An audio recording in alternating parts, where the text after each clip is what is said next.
Hi friends, നമ്മുടെ history of കാലിക്കറ്റിൻ്റെ രണ്ടാമത്തെ എപ്പിസോഡിലേക്ക് നിങ്ങൾക്ക് ഏവർക്കും സ്വാഗതം.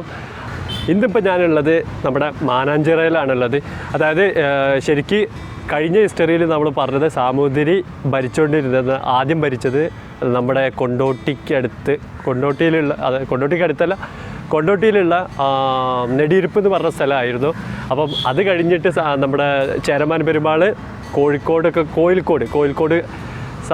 സാമൂതിരിക്ക് കൊടുക്കുന്ന ടൈമിൽ കൊടുത്തതിന് ശേഷം ഇവിടെ വന്നിട്ട് കോട്ട കെട്ടുകയാണ് ചെയ്തത്. അതായത് ഇപ്പോഴത്തെ കോട്ടപ്പറമ്പ്, മാനാഞ്ചിറ ഈ ഭാഗത്തായിരുന്നു ആ പണ്ടത്തെ കോട്ട ഉണ്ടായിരുന്നത്. അപ്പോൾ ഏതൊക്കെ ഭാഗത്താണ് ആ കോട്ട, രാജവീഥികൾ, ഇങ്ങനത്തെ കാര്യങ്ങൾ, സാമൂതിരിൻ്റെ കുറച്ച് ഹിസ്റ്ററീസ് കാര്യങ്ങളൊക്കെയാണ് ഇന്നത്തെ വീഡിയോയിൽ നമ്മൾ ഡിസ്കസ് ചെയ്യാൻ പോകുന്നത്.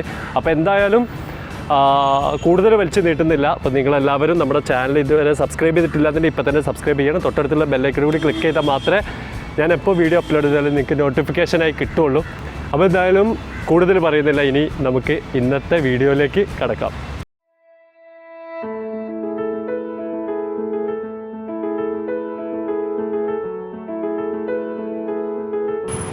ഓക്കെ, ഞാനിപ്പോൾ ഉള്ളത് നമ്മുടെ കോട്ടപ്പറമ്പ്, അതായത് കോഴിക്കോട് സാമൂതിരി വന്നതിന് ശേഷം കോഴിക്കോട് കോട്ടപ്പറമ്പിൻ്റെ തൊട്ടടുത്താണ്, എൻ്റെ ബാക്കിലാണ് കോട്ടപ്പറമ്പ് നമ്മൾ കാണാം. കോട്ടപ്പറമ്പ് എന്ന് പറഞ്ഞു കഴിഞ്ഞാൽ സാമൂതിരിൻ്റെ പണ്ടത്തെ കോട്ട ഈ ഭാഗത്തായിരുന്നു. ഈ ഭാഗത്തെന്ന് പറഞ്ഞു കഴിഞ്ഞാൽ എൻ്റെ ബാക്കിൽ നിന്ന് പാളയത്തു നിന്ന് തുടങ്ങിയിട്ട് നമ്മുടെ മാനവഞ്ചിറ എന്നാണ് ആദ്യം പറഞ്ഞിരുന്നത്.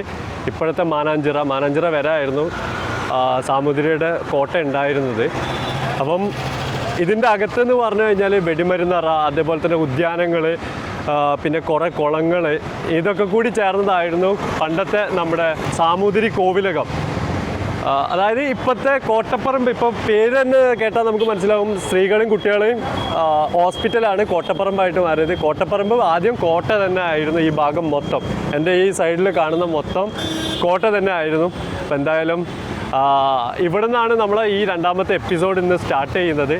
ഇവിടുന്ന് 2 രാജവീഥികളാണ് ഉണ്ടായിരുന്നത്. ഒന്ന് കിഴക്കേ രാജവീഥിയും ഒന്ന് പടിഞ്ഞാറ് രാജവീഥിയും. ഈ 2 രാജവീഥിയും കാണിക്കുന്നുണ്ട്. രാജവീഥിയിലുള്ള ഒരുപാട് കാര്യങ്ങൾ കൂടുതൽ കാണിച്ചു തരാനുണ്ട്, പറഞ്ഞു തരാനുണ്ട്. അപ്പം നമുക്ക് എന്തായാലും ഈ രാജവീഥികൾ ഇനി പോയി നോക്കാം. അതുപോലെ തന്നെ മാനവഞ്ചിറ എങ്ങനെ ആയത്, അത് എങ്ങനെ മാറി മാനാഞ്ചിറ ആയത് എന്നൊക്കെ നമുക്കൊന്ന് പോയിട്ട് കാണാം.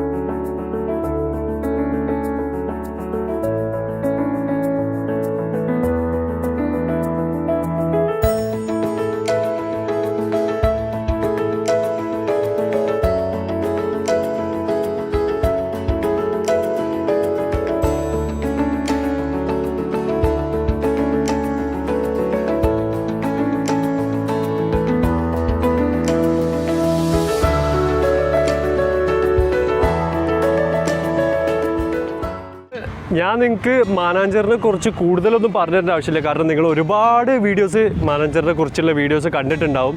അപ്പോൾ അതുകൊണ്ട് ഇതിൻ്റെ ഉള്ളിൽ കയറിയാൽ തന്നെ നമുക്കൊരു പ്രത്യേക ഫീലാണ്. അതായത് ഉറക്കം വരും, അത്രയും നല്ലൊരു ഫ്രഷ് എയർ, അതേപോലെ തന്നെ നല്ല തണുത്ത കാറ്റ്, ഇങ്ങനെയൊക്കെ ആയതുകൊണ്ട് അത്രയും റിലാക്സ്ഡ് ആണ്. അപ്പോൾ അതുകൊണ്ട് കൂടുതൽ നിങ്ങൾ ഒരുപാട് വീഡിയോസൊക്കെ കണ്ടിട്ടുണ്ടാവും, വന്നവരായിരിക്കും. അപ്പോൾ ഇതിൻ്റെ ചരിത്ര പ്രാധാന്യമുള്ള ഭാഗങ്ങളാണ് നമ്മൾ കാണിക്കുന്നത്. അപ്പോൾ ജസ്റ്റ് ഒന്ന് ഇവിടെ കയറിയെന്ന് മാത്രമേ ഉള്ളൂ. അപ്പോൾ എന്തായാലും ആ ഭാഗത്തേക്ക് പോകും.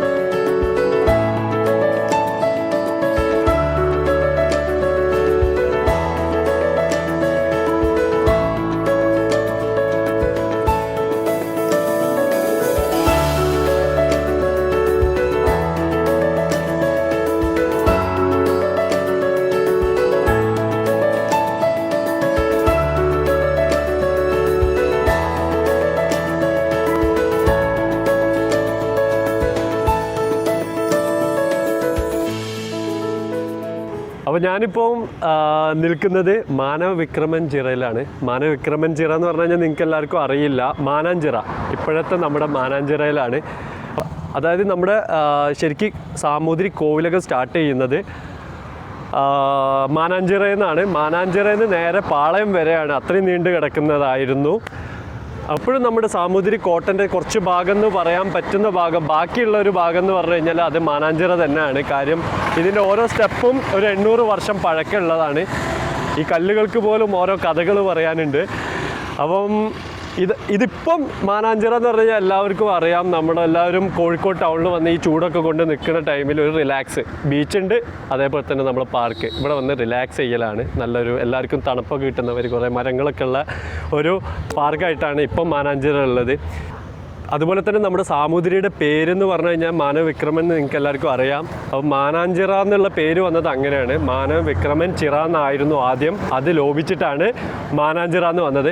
അപ്പോൾ എന്തായാലും ഇനി നമുക്ക് പോയി കാണേണ്ടതുള്ളത് 2 രാജവീഥികളാണ്, കിഴക്കേ രാജവീതിയും പടിഞ്ഞാറ് രാജവീതി. അതിൽ നമ്മൾ ആദ്യം നിങ്ങൾക്ക് കാണിച്ചു തരാൻ പോകുന്നത് പടിഞ്ഞാറ് രാജവീതിയാണ്. ശരിക്കും ഇതൊന്നും ഇവിടെ ഒന്നും പഴയ കാലത്ത് വെച്ച് നോക്കുന്ന സംഭവങ്ങളോ കാണാനോ അങ്ങനത്തെ ഇതൊന്നുമല്ല നമ്മൾ കാണിച്ചു തരുന്നത്. പക്ഷേ അവരുടെ ചരിത്രങ്ങൾ, ആ ചരിത്രങ്ങൾ ഇതേപോലെ വിഷ്വലൈസ് ചെയ്ത് നിങ്ങൾക്ക് മുന്നിൽ, എനിക്ക് മനസ്സിലായ ചരിത്രങ്ങൾ നിങ്ങൾക്ക് മുന്നിൽ എത്തിക്കുക എന്നുള്ളതാണ് നമ്മുടെ വീഡിയോയുടെ ലക്ഷ്യം. അപ്പോൾ എന്തായാലും നമ്മൾ പടിഞ്ഞാറ് രാജവീതിയിലേക്ക് പോകാം. രാജവീതി, രാജാവ് പോയിരുന്ന ആ വഴികൾ, അപ്പം അതിലേക്ക് നമുക്ക് പോകാം.